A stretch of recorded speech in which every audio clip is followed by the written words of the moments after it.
everyone, welcome to our last episode of the season 4. I am honestly ecstatic about today's episode because we're going to be having a conversation with amazing podcasters that I personally really admire. But not only do I truly admire them, but they're also my friends. And so I'm just so excited for you all to hear. Something that I really wanted to do in this last episode was have an honest conversation about how we're building our work and the communities around us. I think that often we hear a lot of things about podcasts, but people are not honest about their journeys. And I wanted to put this conversation that I have with people that I admire on the daily. So this podcast is controversially titled Everybody Has a Podcast, which is a comment that I often hear, but that I don't think it's true. And not everybody can build lasting careers as this. And I think that the people that we're going to speak with today do. So let's get started.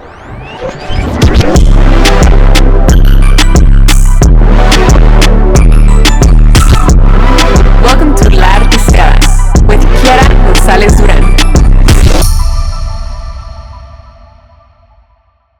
First up, I'm going to introduce you to the host and founder of the podcast, Reggaetón con la Gata. Ella es La Gata. She is also a reggaeton historian. Thank you so much for being here today. Thank you for having me. I'm excited. Oh, I'm excited too, girl. You flew in this morning. We're honored to have you.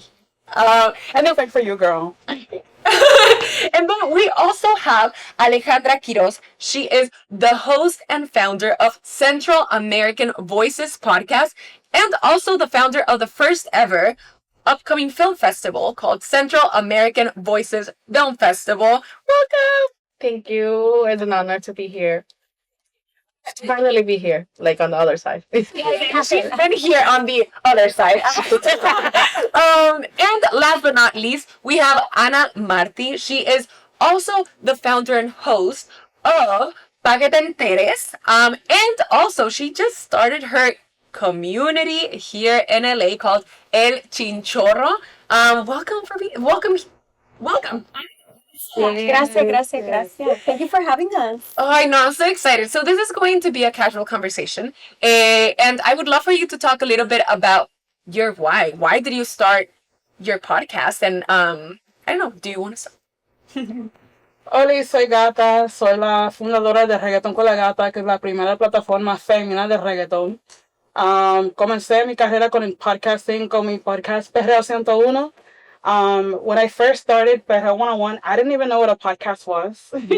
I was on Twitter just tweeting my ideas, and because there was so much, there's always going to, till the rest of time, forever, there's always going to be a fight between Boricuas and Panamanians. Who is there? And I'm like, facts matter. And so, long story short, there was a lot of pelea on las redes, and someone slid in my DMs. God bless that person. I still remember who that was.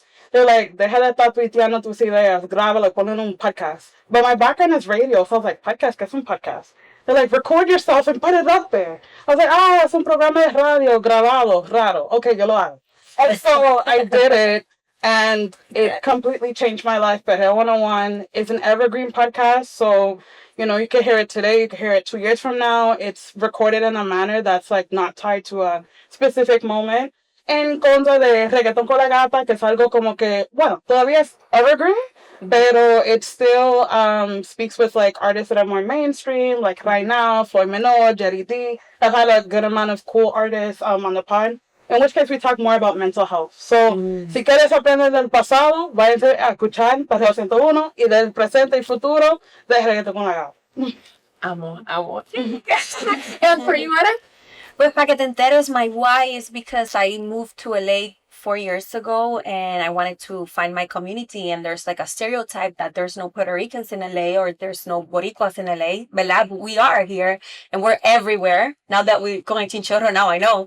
Pero con el podcast empecé creando comunidad y buscando a los puertorriqueños, y también me di cuenta que But los puertorriqueños, no matter the industry, we do an impact and we are everywhere, ¿no? Now we are more Puerto Ricans outside the island than I come from the island, ¿no? Y hay muchos más fuera de la isla que en la misma isla y todos hacemos impacto en diferentes tipos de departamentos, de industrias, no solamente en la de entretenimiento. Y pues ese era mi why. Mi why era enseñarle al mundo entero y específicamente a las personas de la isla que los puertorriqueños en Los Ángeles hacemos impacto a la cultura de Los Ángeles. Hay abogados, hay obviamente gente en el mundo del entretenimiento, hay maestros, hay de todo y ese es mi punto. Mi punto I think it's so funny porque I'm a promoter of all of my friends' events and content. And something that I always tell people, like, oh yeah, I have a friend who has like this who just started this day party at the park for Puerto Ricans. They're like, there's no Puerto Ricans here. Y yo, pues los vas a encontrar todos en el chinchón. But this conception, I'm like, I feel like I know every Puerto Rican in LA, but I'm like, there is a lot. So it is a misconception. It is a misconception y it is a no sé, como un stereotype, ¿no? Because we're all in the East Coast, pero hay una ola bien grande aquí en Los Ángeles que a mí misma me impactó because I was the one saying, oh no, there's no Puerto Ricans in LA, embuste. And now I'm learning, of course, more that about even my own culture, and it's been very beautiful and very impactful to see that we are here. Yeah, I love that, and I think that that's relatively similar to Central Americans, right? I think that in LA everybody thinks that there's only Mexicans, but there's a lot of Central Americans. So tell us your why. Yeah, so I started Central American Voices back in 2020, and it was why before I was graduating in 2019, before I graduated, I was like, filmmaking is very expensive. So I was like, my why to go to school to film was because I wanted to, in a sense, dar mi granito de arena of how Central American gets perception in media, right? Like, I feel like we always get this perception of like gangs and violence and corruption. I was like, we do much of that. We're more of that. You know what I mean? I understand that there are issues, but also like there's so many like artists and like creators and like you said, like maestros, abogados, and every aspect, and not only in LA, but like around the world, that they're doing amazing things, but we don't get highlighted. So I started that because that's when I started it. It was when like, okay, ¿sabes qué? You no puedo seguir filmmaking after graduating the way I want to because I couldn't go apply to like a normal like production company. But have always been my why of like creating like media around Central American storytelling. So I was like, ¿sabes qué? Voy a empezar esto. I didn't know what it was. Just like Gata said, like I went to YouTube University. I started learning what the heck RSS was. Squarespace and all that stuff. I didn't know what it was, and I started it with my friend in New York. We didn't met at the time. It was all like she was in Abu Dhabi and I was here, and I had to like do like, you know, time zones, and we started from that. It was like, you know what, like let's start having conversations about what it means to be Central American in LA and in Abu Dhabi and New Zealand and Belgium, and that's where everything started. And like now, like after 6 years now, of course, we now have like more in-person episodes because we started more online, like virtual, because again, the 2020, the pandemic. And now I get to meet other people, and then now we transfer that to like more events of like we have always been here. Is that a lot of people just put us in this box, that misconception that, you know, Latin American box is always like solo Mexico or like partes de Sudamérica, but it's like there's this little portion of in this continent that we get like easy erased, and that's where Central American Voices started. See, you know, I think it's so fascinating because I think that we all started our podcast with finding an accessible way to put our stories out there and to put the stories of the people around us out there. And for me, like, I was like, my goal in life is to have, well, I have many goals in life. One of them is to have a talk show. But right now, when I started the podcast, I was working at an agency and I was trying to like figure out that, like, how could I start something with the resources that I have? And so I started also doing like Zoom podcasts in my house where I didn't have a room because my mom sold everything when I left. So I was like, hi girl, I'm back. I'm gonna pandemic and now I'm gonna have a podcast in your room. And so it's because it was like accessible, you know? So I would love to talk about like in all of your experiences, what do you think was the first step, what does anybody need? If you were to name like the top two things, what do you need to start a podcast? And I think that in your experiences, you've had like you do interviews, right? Like most of the content that you do is interviews, but you started with telling stories that were not necessarily interviews, but it was more you narrating something. Specifically with your experiences in that, what do you think someone needs? I feel, bueno, Dale. okay, I feel like no matter how you started your podcast or the resources that you have, yo creo que you have to have genuinely curiosity. If we're talking about something that is not cameras or a phone or, but you have to be very curious. You have to sit down with yourself and be like, if you're a natural curious, no, aquí somos journalists, aquí somos storytellers. So talking about storytellers, and if we already have that, you have to be very curious about what is happening that you want to find out. No?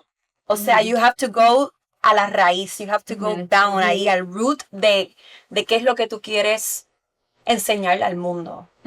Por ejemplo, tú, Central America, ¿no? Yo los puertorriqueños en Los Ángeles, tú el reggaetón en general. You're super curious about reggaetón, yo de Puerto Rico en Los Ángeles y tú de Centroamérica. So, yo siento que lo más importante es que tú seas naturalmente curioso. Y después, pues, tu teléfono. Sí. You don't need a huge camera, you just need your phone. Yeah. I literally started my pod with a cheap lava. It's funny now. It's not funny then. A cheap lavalier from Amazon, $12. Bam. Don't care about background noise. Mommy's in the background. Air hair. It's like, ay Dios mío. Like, and then Univision is playing. We love Univision in my house. Like las novelas, the Turkish novelas in the background. Yeah. Dios mío. And it's just me like, so yeah, this is why reggaeton started. Like, this is me on my bed, like next to my sister. Yeah. Super love what you said. I think one thing that we all have in common is that on top of curiosity, we all have a journalistic background. I love the title of this podcast episode because I feel that way too, but not because I agree that everyone has a podcast, but because hay mucha gente hablando sin saber. And as a journalist, like I have those student loans to prove it. I estudiado comunicaciones, like I understand what it means to have a primary, secondary, tertiary source, right? Y que uno no puede decir, y que el micrófono es a privilege, es un privilegio to be able to have a mic and say something and mass communicate and people hear you and take it for first glance because people don't do their research, So for us and for what I'd say to anyone who's starting is, por favor, have a libro, do some research because the weight of your words have impact that can stun generations. I'm very proud. Perreo 101 has inspired master's degrees, doctorates. Muy bien. There are people who are citing Perreo 101 in Australia. I've given a Perreo 101 talk in Turkmenistan. I'm like, do they even speak? Do they even Spanish? It's like a phone. They do now. And, and I have put in front of them everywhere I talk. Doesn't matter if it's a podcast episode or it's converted to a lecture and masterclass. Los recursos para que uno se pueda educar a ellos mismos también, because I think that's super important, especially in today's age of media literacy just going down the drain.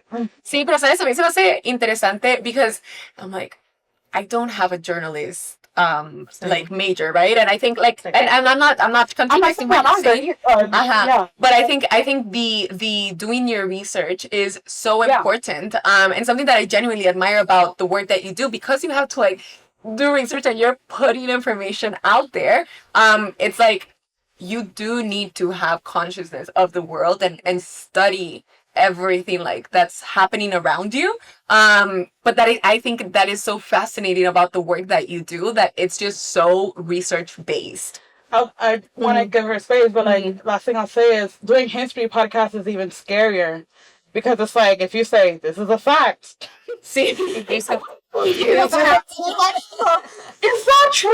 That's like, it's true. Tú sabes, como que si tú dices que eso es hecho, it better be the fact, girl. Or si no, you know, and Twitter was on me like white on rice, como dicen, because they were like eager to put down a queer black woman. They're like, ella no sabe de lo que está hablando. And then all of a sudden it's like, okay, pero DJ Blas dijo que sí.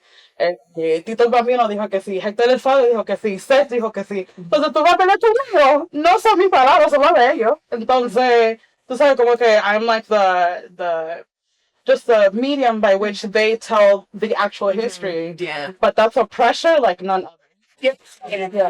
Yeah, I think I mean, I relate for both of you. Like, the research and the journalism aspect of having a podcast is so essential, but also too like the curiosity, because for me, like, I come from like a film background, and for me it was like, I don't like how Central Americans represented in media, and my way is like a podcast. For me, I'm sort of like, when I was going to college, my double major is Central American Studies, and a lot of those papers was written by other people but ourselves. So for me, it was like, if we tell our stories on the mic, if we're telling, you know what, this was my experience in migrating here, this was my experience migrating to like Europa, or this is my experience within the countries of Central America, like, and then Salvador, this was my experience like during the war, or this is my experience something else. Now you get to understand what actually happened, how we actually feel, rather than someone else coming and how was it like study us, right?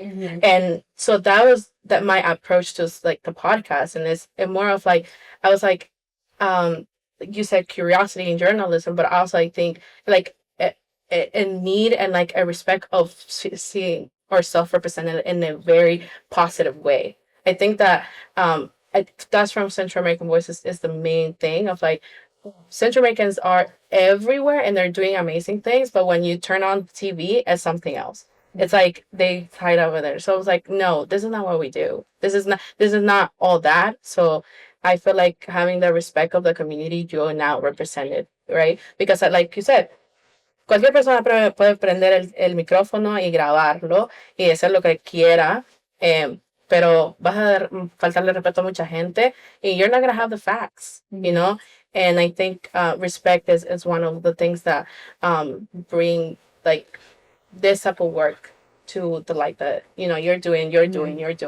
Yeah, and I think something that in the beginning we think that, oh, you need all of these different things. I remember that when I started, I already mentioned this, but I didn't have a room. This is very important because I didn't have a desk either. And it's like I was in my computer, and literally I always use this picture. I'm like, this picture, I hold a treasure to this picture because I think it's like a great beginning and like first, before and after. Estaba usando el burro de planchar as a desk with like boxes to like keep me on the level of like the frame. Los libros siempre. Stacking them. Y también igual, o sea, como que, mamá, voy a grabar un episodio, como que stop everything and playing in the house. Okay, that's the one moment that they're like, they go in. I have one like podcast that I actually share the VCS of like my mom goes in like, ya sacaste la ropa, and I'm like, yo ponía un papel que decía on air y lo ponía en la puerta de mi cuarto. We were the fastest. You just have to make it work, you know. And I think that this is super important. But there's also like a shift that comes with, okay, do I want to keep doing this? How do I improve this? And I remember back in 2023, I was like doing the episodes and continuing. It was called Quick Talks with Kiara. I actually don't think I knew any of you at that time, but Quick Talks with Kiara. And but then on 2023, I was like, it is this year that I start filming in person. And it's actually funny because Roma, she was our guest 3 episodes before. I asked her like, hey Roma, can I interview you? I just want to like start practicing. And she went to my house and like we had my little camera and we were talking. The camera was set up horribly and she is a filmmaker, so she's like, let me grab your camera and like try to get the settings. When was the shift for you guys? Para mí fue de una, because Pereo 101 was the first. I made this podcast, didn't know what a podcast was, didn't see any format for a bilingual podcast. So back then I did one English, one Spanish, one English, which was exhausting. And so I didn't realize I was creating a format for others to look to. And I said that una because I made Perreo 101. Yeah, you got Spotify. We want to make a reggaeton podcast called Loud, and we want you to work on this. And I'm like, okay. And I was super green. I didn't understand at the time, like, what. I mean, cool. Voy a trabajar con Spotify. And then más que eso, es que, cabrona, you secured your position because of the topic you chose, because I now have this intellectual property that will be infringed on if I'm not involved. You see the thing? So it's like, it's either they hire me or I sue them. And I didn't understand that in the moment. I just think, okay, great. Working with Evie Queen and I'm interviewing Sedge and Hector and cool. And so there was a switch there because it went from, I really did it for the love of the culture and trying to have people stop fighting online. I'm like, Puerto Ricans, I love you. Why are we fighting? Panameñas, they're so cool. Why are we doing this? To something that now was like about copyright and licensing and, como que, things of that nature. And so there was definitely a shift there. And there was a shift also. I'm wondering, what do you think you would have liked to know in that moment for your conversations to be different? I wish I charged them more. It's 15 times more. Yeah, they got filming this right now. There was I was very green to that. It's one of those lessons that I will never repeat. I wish I knew about that, the strength of understanding that because I own the IP, I have the power, and it's that simple. And that just because a fancy name comes along doesn't mean que uno tiene que. That's when you get bigger. You don't shrink. You get bigger. I remember one of my first jobs. I worked for. I never really talked about this job because I was there for 4 months. But I worked at an entertainment studio and for 3 lawyers. And one of the lawyers told me, every single time, whenever it is that someone reaches out to you for IP, hire a lawyer. I was like, because we were like looking for some stuff, and some people got very low amount of money because they just accepted whatever it was. And then the people that did hire a lawyer got like triple the amount that the other people got paid. So I think it's very important that you say this. What has changed after that? I hired a lawyer. Okay. Speed dial. I don't do anything without him. I read everything. More important than a lawyer, read everything yourself. I don't care how boring it is. I don't care how long it takes you. Read every bullet point, because I literally just did a partnership, and if I didn't read it, I would have signed away Perreo 101 quite literally recently. And because I read it, I was like, arréglame eso, or we're gonna rebrand this something else. And then they changed that section. Oh, but look at God. I keep reading. If section 3 was great, but section 7 and 8 invalidated section 3. Oh, wow. So you have to, a lawyer's great, but tú tienes que hacer tu tarea. O si no, una va a estar llorando, and I'm tired of crying. Estamos en slow money, no estamos en slow lloriteo. Yeah. Read. More important than a lawyer, read. And for y'all building your teams, because I know that both of you have teams on your podcast. Bueno, before the team, I come from radio, and radio in Puerto Rico. The only thing I knew was Puerto Rico. So when I landed in LA, I was like, I'm dying. I'm not doing radio. What am I supposed to do? I need to do my art in this world. And I started only recording episodes, pero solamente con la voz, without cameras or nothing. So I was like, I'm behind.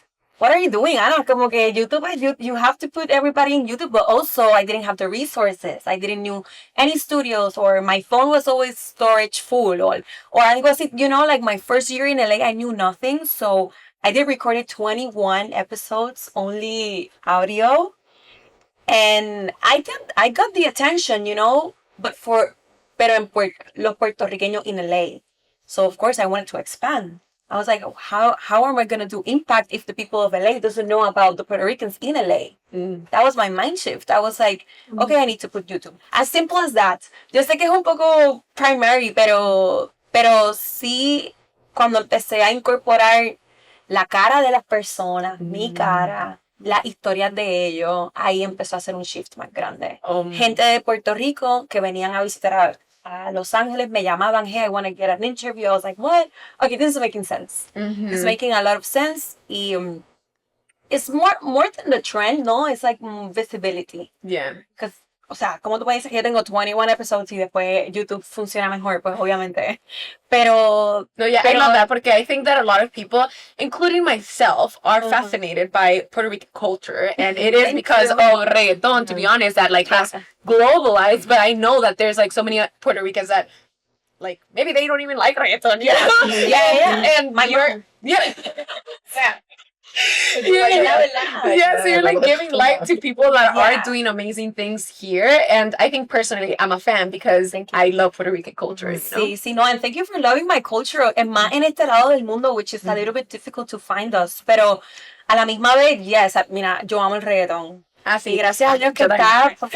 I love it. I just love the history of reggaeton. So I admire you too. I knew you before this. Pero I also studied reggaeton in college and I grew up with reggaeton. O sea, algo que está en mi sangre. I don't know how to make it more Puerto Rican. Tú sabes, no, it's something that I was born with it. I grew up with it. But also we're more than that and not invalidating reggaeton. O sea, aquí hay políticos puertorriqueños and people do not know that actually work with the president of yo no sé qué in City Hall. You know what I'm saying? So it's not that we're more than reggaeton.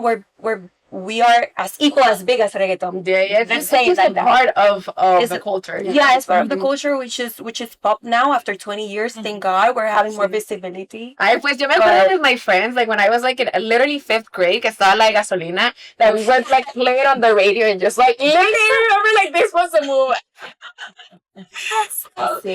And for you, Alejandra, like with building your team, I love how you set up roles for your team. Can you talk a little bit about that? And also, we're going to transition also with you in talking about sponsorships, because I know that you and your team have a very good strategy for finding local sponsors. Can you talk a little bit about that too? Yeah. Well, I'm gonna answer like the whole thing. I think un poquito, like I said, I started with Susan, who had like I also had a platform about Central American. It was like Central American Collective at the time.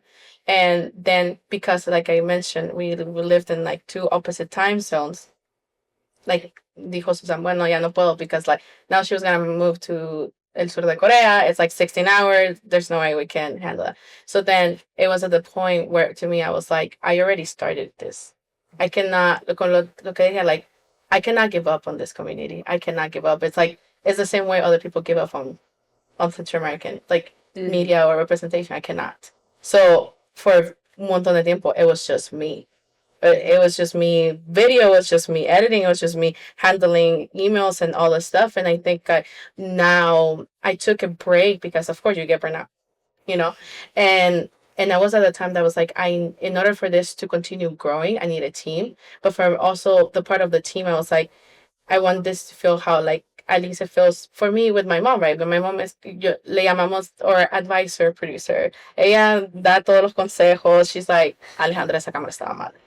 Esa cámara estaba mal, te cambias. So, you know, like my mom is so sweet. So for me, when I started looking for a team, I wanted to feel like a family behind it. Like, you know, because I always, when I talk about Central Americans, I was like, we all siblings. We all very different, right? And I wanted to also the back end to feel that way. And also people who understand the mission and feel the same way about the community, right? Like about in media or on any area that it could be. So I started with Brenda, and Brenda was like our first. And I remember when we said like, oh yeah, let's work together.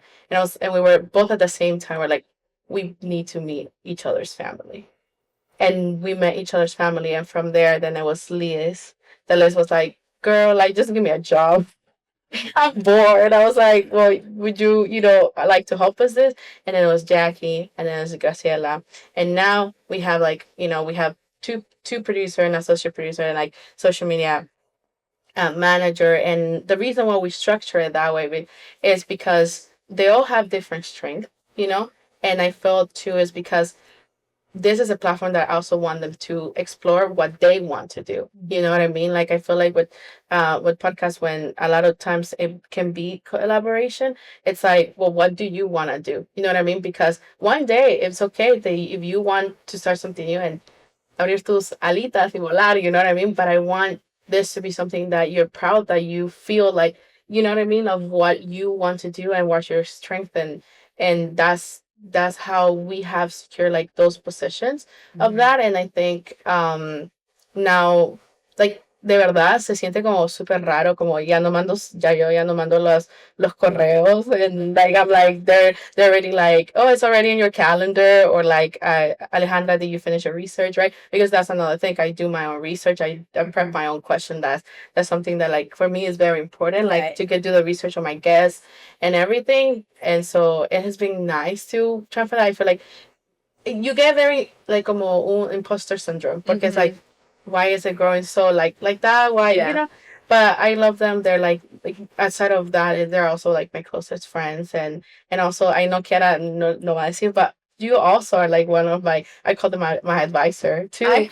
We talk all the time about it, and like we bounce ideas all the time. Like I listen to your podcast, and it's like, oh girl, I really like this. Oh, you could have done this, and then sometimes you're like, Ale, you should be doing this. And it's like that is that type of collaboration that I also have with the team, like behind it. But I know even if I'm not like an Artisteada, like I feel like we always bounce ideas or advices to one another. And I think that's why Central American Voices, like, and also like that, we feel like again como unas primas. Famous podcasts. But I think it's interesting that you mentioned that, because something that you can go to our social media and check out if things look relatively similar, because we like give each other feedback on the content. Like I remember that Alejandra was like, because something that's really, I think it's the hardest thing for me personally. I don't know how you feel about this, but marketing the podcast is super hard.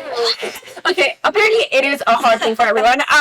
But it's so hard, and I'm not a marketer. I think that we are all really good at, one, obviously chit-chatting, and two, producing, like getting things done, executing from like idea to execution. We're good at that. But then once we put the content out there, it's so hard because it's out of our hands. But that's the thing. What I've learned is, you don't market when it's out there, you market before. Oh, so many lessons. Reggaetón con Gata has 52 episodes. I pitched iHeart, shout out to iHeart, 52 episodes. Because I was like, we're going to do this from my birthday till my birthday. And like my birthday this year, was my last episode of the first season, although I'm still producing. And it's actually the day that I launched my first EP. Porque ahora estoy cantando. Invento. If I've learned anything, it's that you don't market when it's out. You market way before. You think about, okay, mira, this episode, let me think.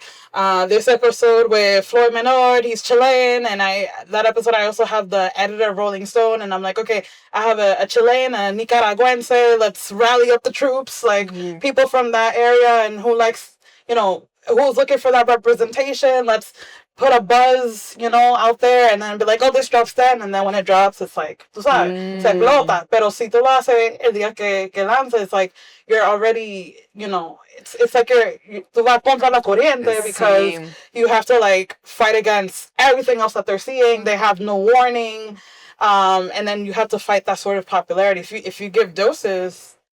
I'm like taking note, because I learned so many things. I only do the podcast whenever it's out. But I think it's hard, like, as not someone that has studied marketing, we're figuring out, at least like my team and myself. If you don't have a newsletter, I just started again. A newsletter. I used to have one before, and then I stopped, and then I was like, you know what? I need to kind of like bring it back because of that. I remember early on, I was like, oh, like people, but then it's just a lot to keep up when I was just a one show, you know what I mean? But email list is key. Yeah. ¿Y tú ibas a decir algo? Se me olvidó. Ah, bueno. No. Sorry, que te No, yo la interrumpí. No, pero yo creo que ya me acuerdo, o sea, va por la línea de que solamente, no es que solamente, pero nosotras sabemos producir. Ya cuando llegan las redes sociales, que es otro mundo. Yo trabajé en publicidad también, y eso es otro mundo. Y más con las redes sociales, que tú estás, como dijiste, compitiendo con todos Con los podcasts. Rapetón, con Alfoye, con personas que también con son Just a Girl. igual, literal, con personas que son igual de grandes, pero que también el mundo de las redes sociales cambia. O sea, por ejemplo, como lo que mencioné, ok, pues audio. No, mi amor, eso ya no funciona. Tienes que usar cara. A la gente le encanta la cara, a la gente le encantan los captions en el reel. Tienen que ser 1 minuto a 1 minuto y medio. O sea, todas estas cositas. Tienes que hacer un mes entero de promo. Por ejemplo, a mí me pasó que yo sacaba episodios todas las semanas, porque obviamente era mucho más fácil producirlos. Yo me sentaba, I record it, I edit it, boom, ya. Pero como está el marketing behind y el advertisement behind, ya yo no puedo hacer uno cada semana, yo hago uno al mes. Because I need that whole month to promote one episode, you know? So, son cositas así que te hacen shift también del mundo de las redes sociales, which the truth is que ahí es donde se mueve. Plus newsletter, plus cositas así, pero el mundo de las redes sociales es lo que a mí por lo menos es lo que me ha llevado un poquito más grande. One thing I haven't written off that's powerful too is word of mouth. It's the worst. It's the worst. Made a podcast. Yeah, what's it about? It's about this. Word, follow me. Okay, like it's one more person. It's one more person. Yeah. And what do you think is the most challenging thing about being a podcast host? I think I will start answering this. Honestly, I think it's making money. And I think that's I was just remembering this morning your podcast. You have one episode with this known podcaster that's very famous, and you can go check it out. Bueno, yo no iba a decir el nombre, pero yeah. But I think it was so powerful that I remember that you asked him, how do you make money with this? And una pregunta muy genuina. Una pregunta bien genuina. I felt like he didn't get to the answer. He told you, like, I did this for 10 years without making money, and things just come. And I'm like, I'm sorry, but I don't think I can do this for 10 years and hoping for it to come. I've been doing it for maybe like 3 years. Gato turns 10 next year. But you already had a network, no? Yeah, ay, mujer, yo estoy llegando. He's thinking like, I'm not gonna lie to you. Yo lo creo. But I'll answer for him. First and foremost, we all underestimated YouTube. YouTube is the best platform. It really is. I started making audiograms for my podcast. And one thing that's beautiful is that I'm with you on the whole, it takes 1 month to like promote. Yeah. But I think the beauty of a podcast is I don't care that you're in your 4th season. Yeah. You can still promote your episodes from your 1st season. Yes. Like you can still make a plan. I'm learning so much. Now that I'm dropping music, I'm learning so much about marketing. Because I'm like, ay, mi canción tiene un mes. I'm like, cabrona, eso es un mes. Hay canciones de 10 años que yo amo. De 15 años, de 20 años. I'm like, that doesn't mean there still can't be a marketing campaign. So when you start thinking that way, you don't have to run with the race of everybody else. Run in your race. Yeah. So YouTube, for sure. Do what you have to do to get them watch hours. Like, do what you have to do. Don't get mad if the canal looks tacky. You're like, ay, Dios mío, la estética. No. Like, get to the watch hours, and once that rolls in, you have a base. Yeah. And then, everything else is a numbers game. I'm dying to hear what you have to say about local sponsors. Because I find that those small collaborations también, it could really open doors. Yeah, and I believe Chente. Yeah. But something that I know Alejandra does very well is that she has a very committed audience that listens consistently, right? So, and I do know that is a way to like pitch it to sponsors. And this is because of our conversations. Yeah. Así, ¿cómo le haces? I just, because, Central Makeup has 6 years. También cuesta hacer dinero. You know what I mean? It just hurt. And I also started with audio for a very long time. Then I went to just, Zoom, como se hacía. And then it's just been like 2 years just doing it in person. So like nos ha tomado un poquito de tiempo todavía.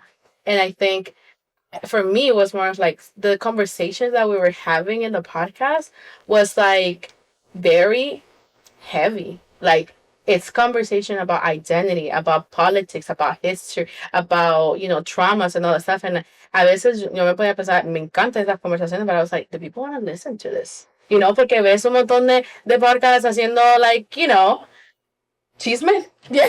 And no, I love it because también me gusta el chisme, but it's like, like when I go to pitch, it's like, oh, what do you talk about? And I'm like, well, this is what we talk about. You know what I mean? Some people would agree, and other people were like, you know what I mean? But I think now with like local sponsorship or like like restaurants or even brands or people who believe in it, it's like, oh yeah, like I will support you. Like, hey, like support, like tuve un podcast episode que nos dieron la comida. That's less money que sale de mi pocket because it had been self-funded for a very long time. That I can like feed the crew or things like that. And I think it's just like now for a very long time, like even though I had that question, like do people want to listen to this? When I go to the analytics, it's like, oh, like la gente está viendo por todos lados. Like I stopped for a year and I still had like people listening, and like you were saying, don't think that we cannot still promoting those episodes because I was like, people listening in the other side of the world and texting, oh my God, like I'm going to Central America, your podcast has helped me on this and that. And I'm like, wow.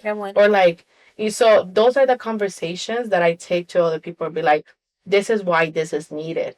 This is a market it has not been tapped in. And that's when you have to like play those numbers and like, yeah, I might not be like a million followers or have all the things and like, I think, but this is a very niche community that needs that representation. So like if you can support so they can continue having that, And what do you send people whenever you reach out to sponsors? What numbers, what attachments do you include? Yes, I mean a pitch deck, a special pitch deck. My friend, I shout out to Brenda, which is the producer of the podcast. She has this wonderful mind, and one is like to curate the deck to the brand you are saying so they can already see themselves reflected into the brand rather than questioning, does this fit? So it's like we have like a base deck of like the information of like the numbers. We every quarter we change the numbers in the deck of like the social media or followers or like where or viewers or listeners are there. But like let's say like we're gonna pitch a certain brand and we're like, okay, why do we think this brand aligns with Central American voices, and then make the visuals in it so they can already see it. Because if you said that with an email, it's like, okay, yeah, let me look at it. I was like, okay, like looks nice. But if you already put their logo, they already put like, oh, this is the vision that we see of what like why is it support or like your mission, they know, oh, they did the research. They know why this will align with us. So that's how we have been doing. In our last episode, the producer that we talked with, Kamala Avila Salmon, she was talking about marketing and actually financing, and she said something similar. Like, as a creative, when you pitch like a film, because we were talking about film, you need to think about before, would I invest in this? From the lens of the person that you're talking to. And she was like, and then maybe you are like, maybe this is art and whatever, but if it wasn't you, like you detach yourself from your project, why would the other person want to invest in it? And I think, I'm going to also talk about the partnership with Univision 34 because I think that is something that's beautiful about right now. Like we are in this space, and I think that something that I am very proud of the work that I've been doing is that I am a people's person. If y'all know me, you know that I am one for the people. And what my strength is relationship building. And so it's like, okay, what are your strengths? Or if you're doing a podcast, like what is your strength and how can you use that to push your work forward? And I'm super grateful that like it was conversations, and then we collaborated with for the Hola Mexico Film Festival, and that was kind of like the first step. And sometimes something that at least I think has happened to me at different points, it's like, oh, I feel like this is not going forward. And just 2 months ago, me revealing my very personal experiences, I was really struggling mentally, like extremely. And I think that there were a lot of components external to this, like just like in my personal life, that I was like, is it worth it? Like, is it worth it? Yeah. And I think what was the hardest thing was that I was like, we built so many cool things, and something that I can point to is Take the Stage, right? Like that event that was massive, and like my team worked with me on that. Like Aaron Jimenez, Diego Lopez de Anda, and Daisy Flores, like we all put this really cool thing together that people are still talking about today. And I'm like, and I think that in my hardest moments, I was like, we are doing this to change the industry. Yeah, like we're really trying to put the stories of people of color. And I was like, what is it like?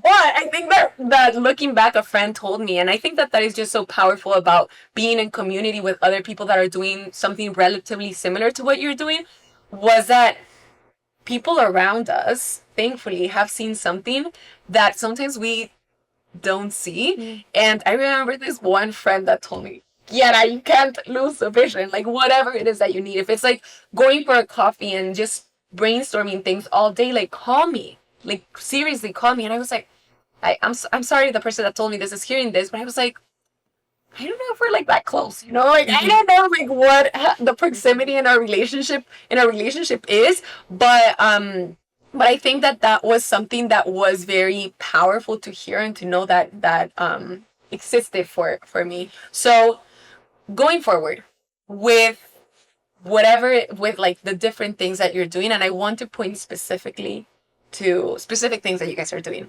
So with your music career, like why the shift? Why did you decide to start this? And I'm going to like ask the question individually, and then you answer. But with you, El Chinchorro, why did you decide to create this community that it's a rarity for a first event to be that successful? So tell us a little bit about that, as in like the future. And then the film festival. Can you tell us about what's been leading up to that? And I remember one of our first conversations as friends, you told me like, I dream of having a film festival, and it's finally coming, and we met each other like 2 years ago. So tell us about your future as a host, including these other ventures that you're having, because we are all multidisciplinary people. Period. Want to start? I feel like Reggaetón con la Gata as a podcast has been a journey. I'm super grateful for it. The amount of lessons, personally, professionally, they're things that can only move me forward. Like, so something I'm dying to know from you guys, but I know I'm trying to stay on task here, is like how long your podcast episodes are, because that's something I've danced around with what I've produced here. I felt like some episodes had to be 30 minutes. Some were like, oh my God, I'm fighting for my life. This is 15. And I've found that it was like an hour and a half, because I was like, I am not cutting this person off. And whoever hears it, they're going to listen to it forever. There were lessons around that, around programming. I super resonate with what you said about mental health. I have an episode where I'm speaking to a Colombian prodigy of Karol G named La Guru, que me hizo llorar. And we're talking about mental health and suicidal ideation, which casi no se habla in Latin culture. And I have experience with that as well. My dad, rest in peace, that's how he passed away. And I'm like, do people want to hear this? I'm like, people have to hear this. So, as a host, to answer your question, there's a lot of things that I have to dance around in regards to like, what do I want? What's good for the show? What's smart? Is this smart? Like trying to dance around these things and just giving myself grace in the moment, because at the end of the day, no hay mapa. No hay como si yo estoy siguiendo un blueprint. It's like, I'm just doing this.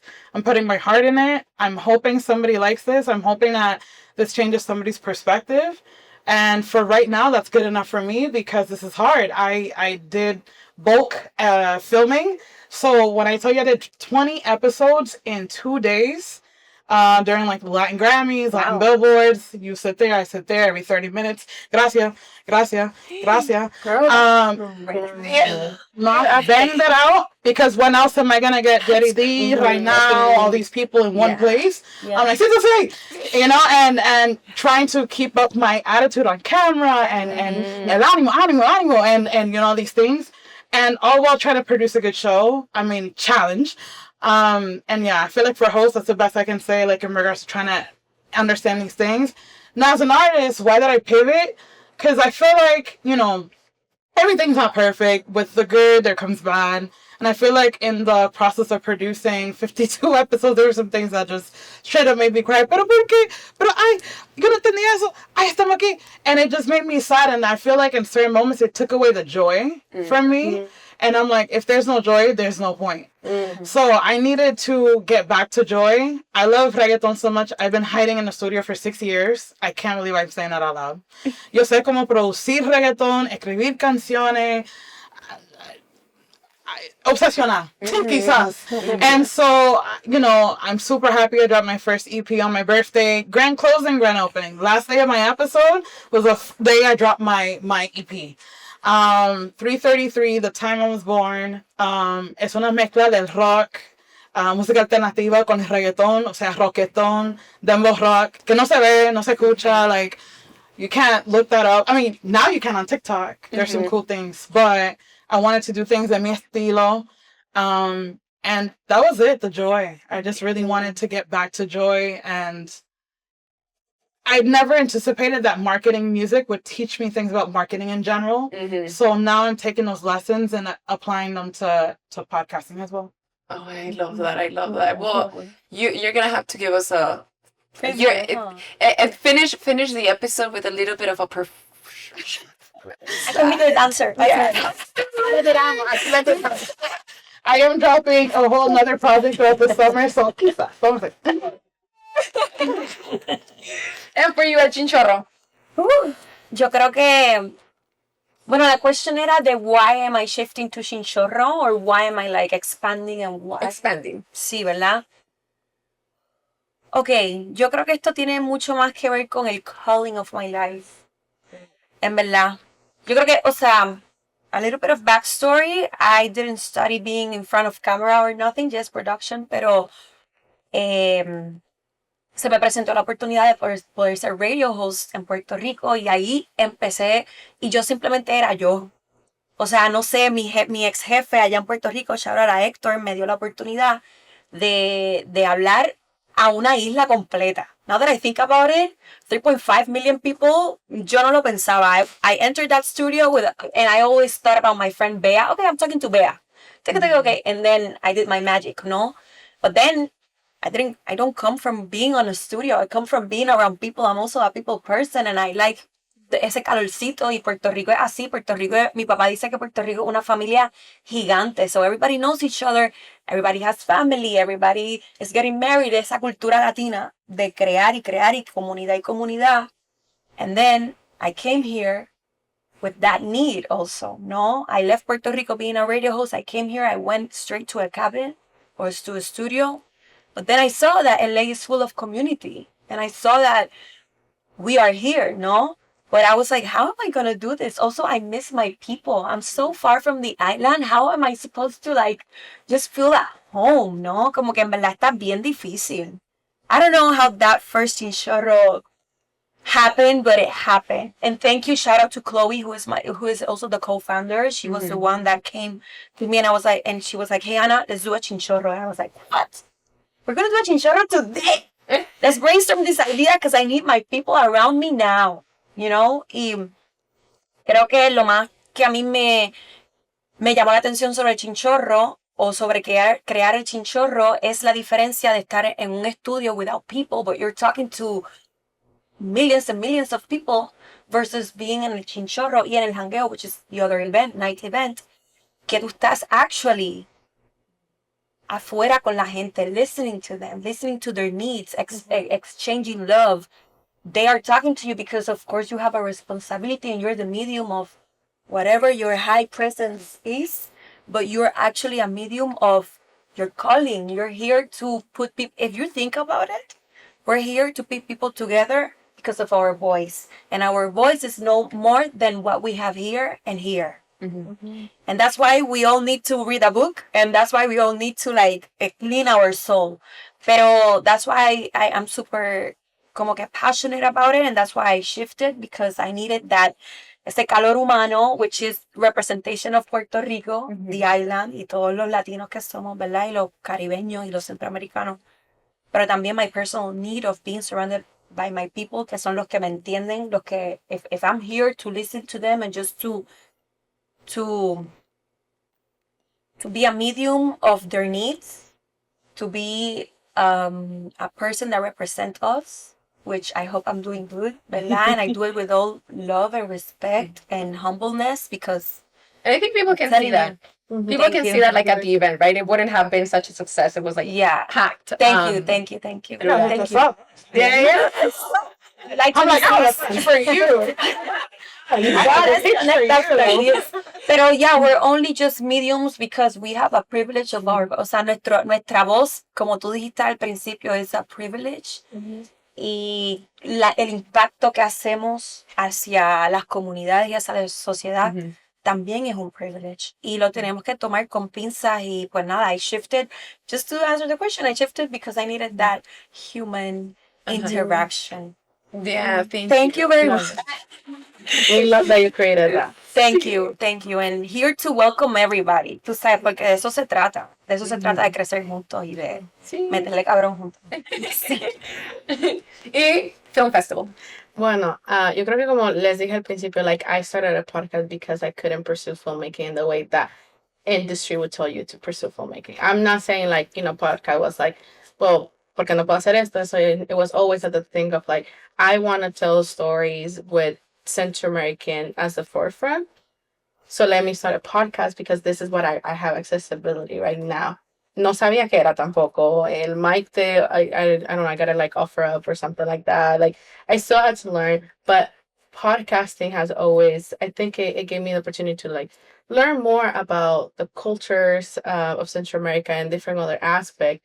Pero dentro de mí, yo siempre soy un filmmaker. You know what I mean? Like I've been doing films and stuff like that. But when I was in college, there was a Central American Film Festival here in LA. I don't know what happened. I reached out and I don't know what happened. There was a Panamanian festival here. They haven't bringing it back. I think like 2 years ago, I think was the last time that happened here.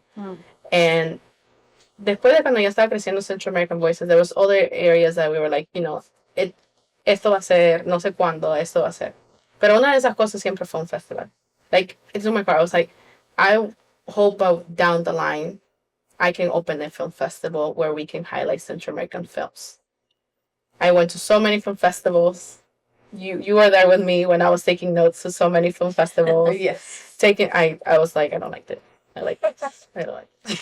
Like taking notes. Yeah, taking notes. It took a lot of like research to many other film festivals, not just here in LA, other ones in other parts of like California, cosas así.